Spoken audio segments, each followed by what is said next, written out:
Ji, faculty members and dear students. It's really a matter of great pleasure, honor for me to be here, and I think this is my third or fourth visit to this institute and from this podium itself. I enjoy. There is something special, and whenever I speak from this podium, I really enjoy. So it's a great pleasure for me. I am really happy to be here to speak or rather to share my views and would like to interact with you on a very important topic, that is the maximum governance with minimum government. Maximum governance with minimum government. Our Honorable Prime Minister, Mr. Modi, wherever he goes, be in Japan or USA or any other country, he has been emphasizing on how to generate business for India and asking the people to invest in India. India is a better place to invest, and it is a mutually beneficial exchange process. If companies from USA, Japan or any other country will invest in India, definitely it will also provide them a great, huge market. And we find the sentiments are changing. All major rating agencies, they have started upgrading India. There was a time 5 months back, if you look at 5 months back, then rating was very poor. Rating was very poor, and India was not perceived as a destination for doing business. Every businessman whosoever will invest money in India or any other country would like that the conditions are favorable. Whatever government say, whatever law say, it has to be honored, stability must be there, and the process of getting the things done, that must be relatively easier for them. That is what businessmen require.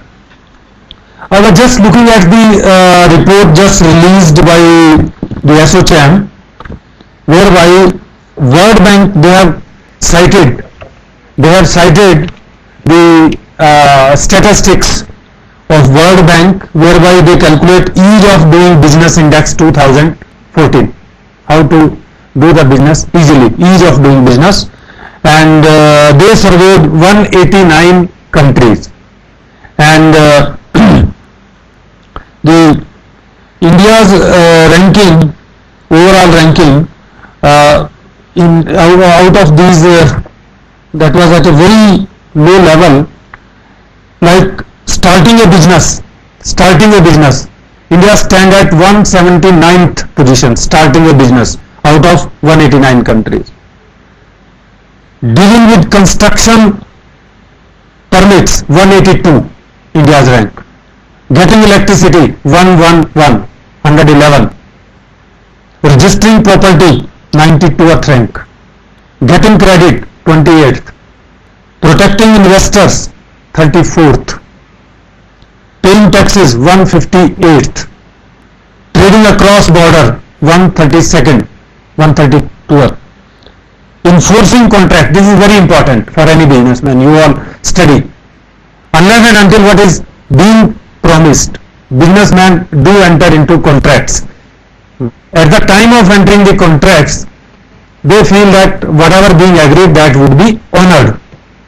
Now, on this enforcement of contract, this is a very fundamental for the success of market-based economies like USA or towards which India is largely moving.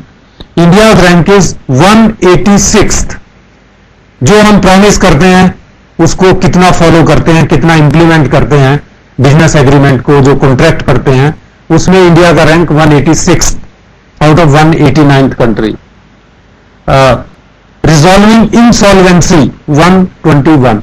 So this is few of the statistics which indicate that the ease of doing business in India, we are not on a comfortable position.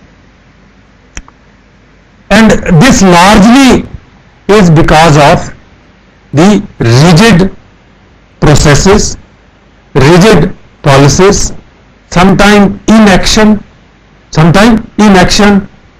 corruption, or lot of government interference in economic matter.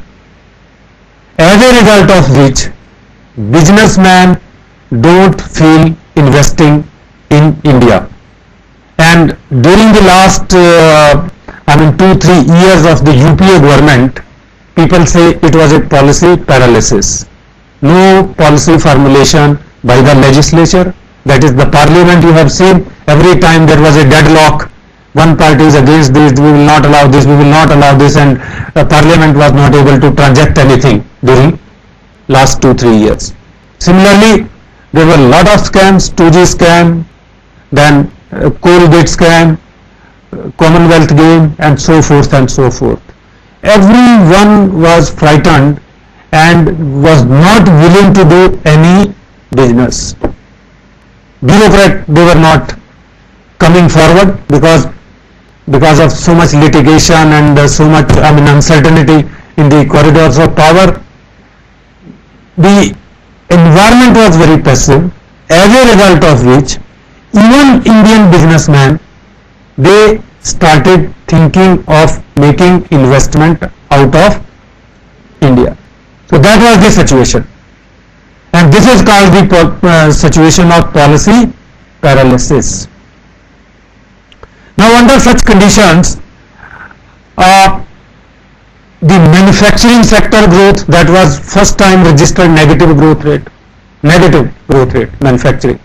During right up to 1825, India and China, they were the leading manufacturing countries of the world.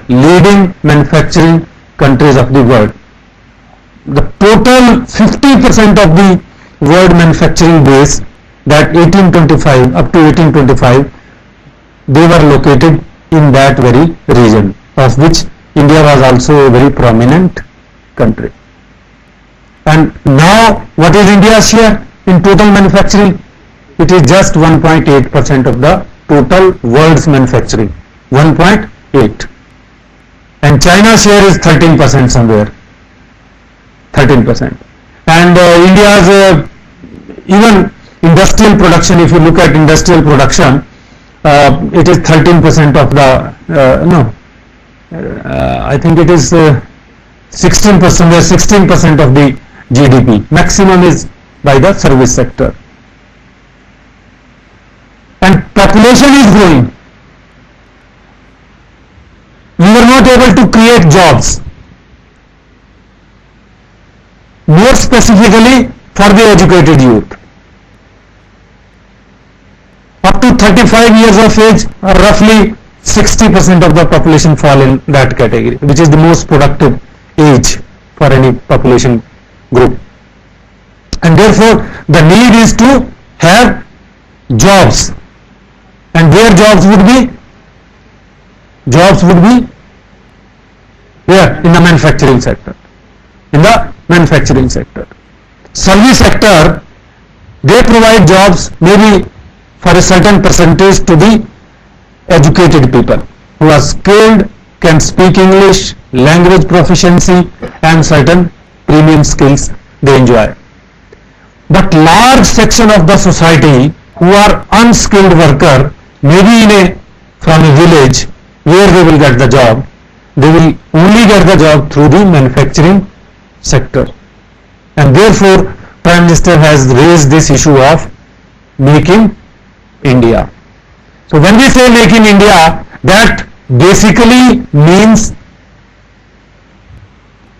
inviting investment from abroad, asking Indian entrepreneur to invest in India, asking our domestic player to invest in India, asking foreign players to come and invest in India wherever manufacturing base needs to be strengthened.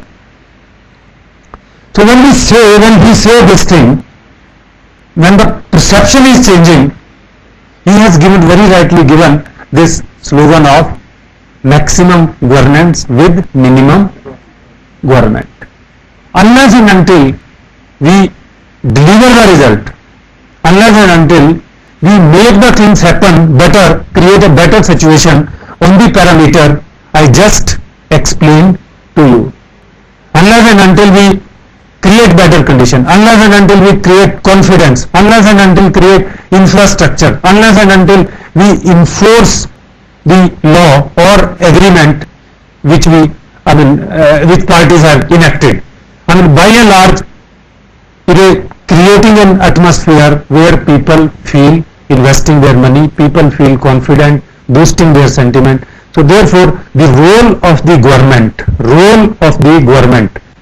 remember, the role of the government, when I say government, then in a traditional sense you can understand it means executive wing, it means the legislature which legislate policy making, executive which implement, judiciary which ultimately thinks of whether the things are run according to the law or not as per the constitution. All the three wings, they have to deliver, and they have a very effective role in all these few parameters which I just have read out. So role of the government means all these things: executive, then judiciary, and the parliament or legislature. They have to deliver the things. They have to deliver. Government role is to deliver the result. So when we say maximum governance, then we mean what these three wings are doing and what they are required to do: create conditions whereby jobs are created, create a vibrant economy, work for the welfare of the people, everyone feel involved, attached, engaged. So such type of conditions we need. Now, if you look at the another statistics I would like to give you, you might have heard the World Economic Forum. World Economic, Davos में होती है इनकी meeting, World Economic Forum, and every year they prepare Global Competitive Index, which basically shows the inherent strength of any country's economy on different parameters. Basically, every economy, whether it is Indian, Chinese or American, they want to have a decent living standard for its people. That is the rule. What India want? That its citizens must be happy. They have a decent standard of living. Decent standard of living means there is no malnutrition, everyone has a choice and freedom and such things parameter. So based on that, India's rank again, that was 134th out of 187 country, which 60th rank. So I'm sorry, 60th. India's rank was 60th out of 134 countries on Global Competitiveness Index. And what does it mean? They evaluate the country on 12 pillars. Those pillars which are very, very important for development. Like one is institutions. Institutions means like all market system is an institution, market-based decision making, creating institutions and other institutions. India stands 72. Infrastructure, road, ports, power, India stands 85th. Macroeconomic environment means GDP, inflation, foreign exchanges reserves, this exchange rate, all such type of things. Employment data, unemployment rate, they come under the fiscal deficit, they all come under the category of macroeconomic environment, macroeconomic environment is very, very important to bring stability, and it reflects the overall, strength of any country. If we say inflation is low, it's good. If GDP is rising at a faster rate, very good. One is 5% and another is double digit 10%. 10% is always desirable. So 10% is. If we have unemployment rate very low, then it is very good. We have a good forex reserve, very good. So what we are doing on macroeconomic environment or macroeconomic these factors, this is again very important, and India's rank is 110 on these index. Health and primary education, India stands at 9th position, relatively better, but it is very important because that creates a base for the productivity of any economy. People are healthy, people are educated, then automatically their performance would be much better. Higher education and training.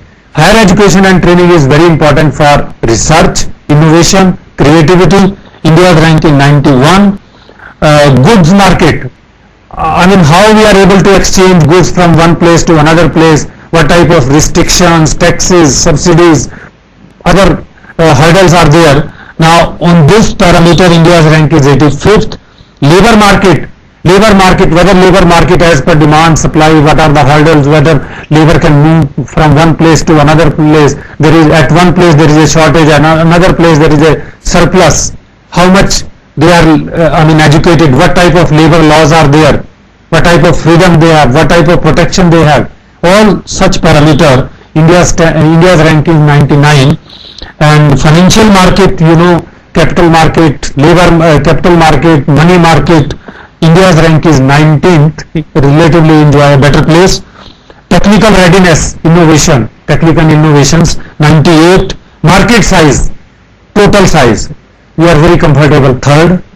And business sophistication means research institutions, then entry barrier, clusters, innovations, India's rank is 41. So in a sense, the point is that on all competitiveness index, our position is almost for the last 2-3 years somewhere around 60th position. And out of the 12 pillars, on some of the pillars our position is very poor, which basically reflects the capacity to deliver the things to the people. How much capacity, how much competitive we are to give result to the people. Higher education अच्छी होगी तो automatically it is a reflection of the betterment of the people. Similarly, all index I have just narrated or discussed. So India's relative position is on a lower side. I recall this famous statement last time also when I discussed, I took up this issue, that a famous Jefferson, he said, men are born equal, men are created equal, but nations are not. Men are created equal, but nations are not. जन्म से सब बराबर होते हैं, चाहे Asia में हो, चाहे वो अफ्रीका में हो, और चाहे अमेरिका में हो, कहीं पर भी हो, इंडिया में हो, बांग्लादेश में हो, जन्म से सब बराबर है. और एवरेज कैलकुलेट करें तो हमें लगेगा कि सारे के सारे ऑन एन एवरेज एक ही जैसे हैं. हम सब में कुछ ना कुछ अलग सी चीज है. each one of us have some unique features. On an average we are equal, but we never find in actual practice this equality in real life. 30% of the people in India, we say, they are below the poverty line. Huge number of people are unemployed. Huge number of people are unemployed. Some of the people don't have any shelter, education, medical health facility, etc., etc. What is true in India is also true, and you can see what is happening in Afghanistan, you can see what is happening in Iraq, you can see what is happening in Bangladesh, Pakistan, and so many other African country. All these countries, they have not been able to provide a very decent standard of living as is provided by USA, as is provided by Singapore, as is provided by Japan, as is provided by South Korea, or as is provided by most of the European Union countries. They provide a very decent standard of life. कोई unemployed होता है तो उसको कुछ ना कुछ government की तरफ मिलता है, कोई बीमार हो जाता है तो there is a huge government support there. You don't suffer, you don't feel that I have to fight this battle alone. Someone is there to support. Institutional mechanism is there to support you. So that is the type of security, safety, or the decent standard of living being provided to the nation. Now, what makes this difference? What makes this difference? Men are born equal, but practically they are not equal. Everywhere inequality we find. Rural area, urban area, within the urban area, rich, poor, everywhere, whether America or everywhere we find. But on some of the cases it is worse. In other cases there is a mechanism whereby all these things, problems have been handled by the government. So the question arises, why in one country this level of living is better, the conditions are better than other? It is primarily because of the level of governance, what government and its people are doing. What government and its people are doing. In like South Korea, in the last maybe 20 years or so, it has become a very great nation. Singapore में क्या है? ना कोई natural resources है, ना कुछ है, but one of the richest country in the world. South Korea अभी 20 साल में मैंने अभी बताया कितना कंट्री है. जापान में भी क्या, नेचुरल रिसोर्सेज नहीं है ज्यादा, बस छोटा सा कंट्री है, और बहुत सारा एरिया उनका ऐसा है जो कल्टिवेबल नहीं है. A lot of hazards, natural hazards, earthquakes, so many other things taking place, but still it is a nation providing a good standard of living to its people. So it is the governance which becomes important. What government does, what type of governance is being provided in a country. So that becomes very important, and that makes the difference whether a country would be like America or other nations who are providing better standard or others. Now if you look at the India, I have given you a lot of statistics, not to repeat them all again. Our position is relatively weak on governance parameter, whether it is education sector, human development index, human development index, HDI, which basically is a reflection of per capita income, life expectancy, and education. Again, India ranking is very poor. So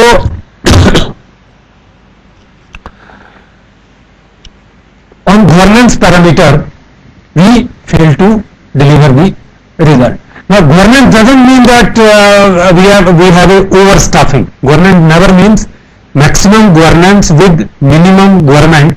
That basically I'm not saying that it is largely overstaffing problem कि लोग ज़्यादा हैं, government में ज़्यादा हैं, पर ये largely उस इश्यू को नहीं कर रहे.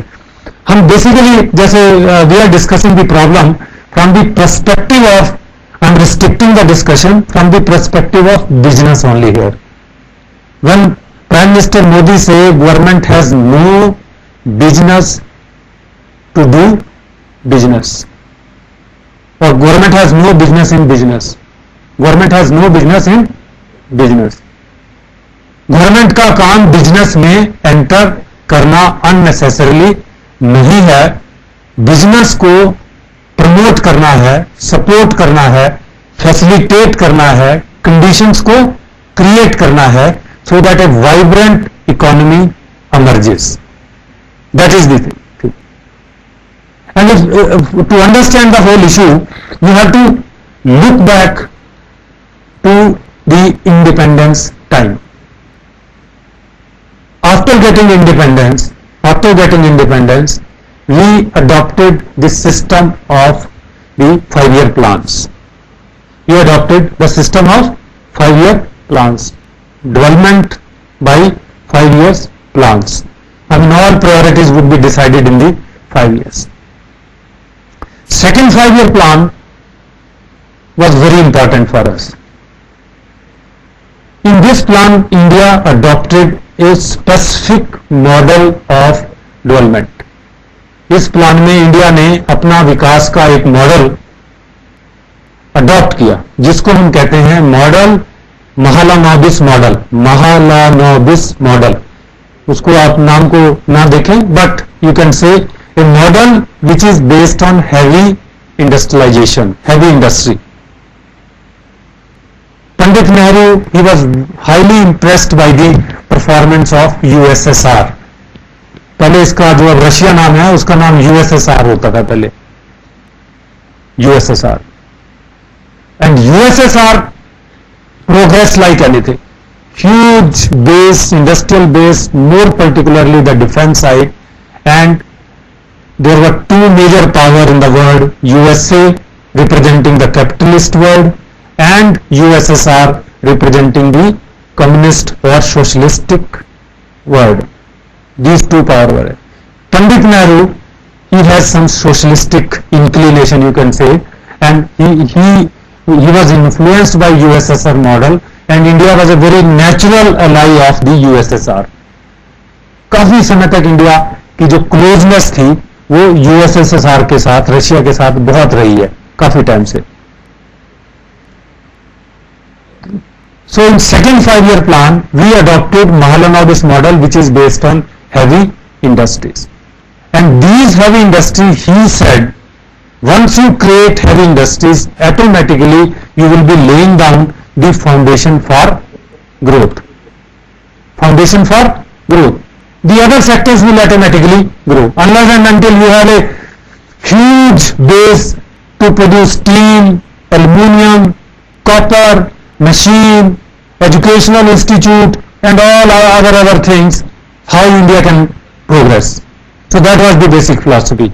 And these big industries can only be established by the government. Private sector cannot establish those large industries requiring huge investment. These things cannot be left to the private sector.